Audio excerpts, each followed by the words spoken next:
لك موقف. باع الموقف اللي صار وياي دخيل الحسين. دخيل الحسين. هاي والدتي قالت اكو شيخ، إيه. وهذا الشيخ اي واحد يروح له يطيب بمكانه تحت حسه. حلو تحت حسه. قالت يما خلينا نروح له. إيه. قلت لها يلا حجيه وتوكلنا. توكلنا. رحنا للشيخ، قبل لا نوصل للشيخ قلت له بس مرخصص هاي الجقاره. نفسك دنيا. قبل لا نطب للشيخ بالباب. إيه.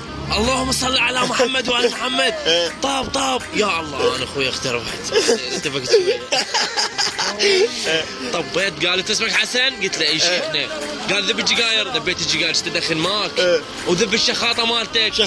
شخاطه هذا البطل مي تسبح بيه. وانا اسوي كل شيء لله ابد ما اخذ ولا دينار. طلع والله اديك. اخذت المي وعدله قبل للبيت. سبحت حجي تحدثت فول. ومكان الجداحه شو اشتريت؟ شخاطه. اشتريت جداحه هيتر. ومكان الماك